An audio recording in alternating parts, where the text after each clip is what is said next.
ہندو مسلم کی فہرست میں رام چندر جی وہ ہیں، ان کی ماں کا نام کوشلیہ، ان کے ابا کا نام راجا دشرتھ، ان کے بھائی کا نام لکشمن، دوسرے بھائی کا نام بھارت، ان کی دوسری ماں کا نام کئی، تیسری ماں کا نام سمترا، بیوی کا نام سیتا۔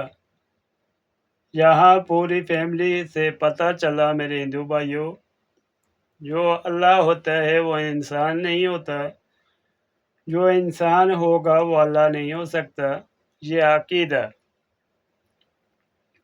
کچھ رام چندر جی بھگوان ایشور، انسان اللہ نہیں ہو سکتا، جو اللہ ہے وہ اکیلا ہے، وہ رب ہے تمام جہانوں کا، وہ بلاتا ہے خود بولتا نہیں، وہ سلاتا ہے خود سوتا نہیں، وہ مخلوق کو کھلاتا ہے خود کھاتا نہیں، وہ تمام چرند پرند کو دیکھتا ہے، اپنے آپ کو دکھاتا نہیں، وہ آپ کا اور ہمارا رب ہے۔ یہ قرآن بھی کہتا ہے، شاستر بھی کہتا ہے، وہ اکیلا ہے جو اللہ ہے۔ قرآن پاک میں سورہ اخلاص ہے، جس میں اللہ تبارک و تعالیٰ کا تعارف ہے، انٹروڈکشن ہے۔ What is Allah? Who is Allah? What is the definition of Allah subhanahu wa ta'ala?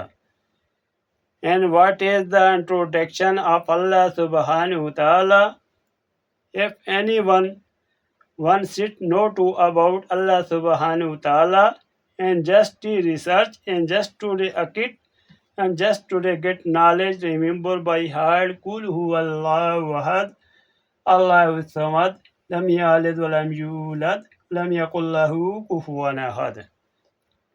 کہو وہ اللہ ایک ہے، اللہ بے نیاز ہے، نہ اس نے کسی کو پیدا کیا اور نہ وہ کسی سے پیدا کیا گیا، اور کوئی بھی اس کا ہم سفر نہیں، نہ ماتا نہ پیتا نہ بابا تہا، نہ ماں ہے نہ باپ، نہ کاسٹ ہے نہ ڈیوڈ ہے، نہ بسانے انو ملے بابو بولے انو مسترلے، نہ اس کو گھر کی ضرورت، اس کے بچے نہیں ہوتے، اس کے بھائی نہیں ہوتے، اس کی بیوی نہیں ہوتی، وہ اکیلا ہوتا ہے، وہ سب کا رب ہے، وہ اللہ ہے۔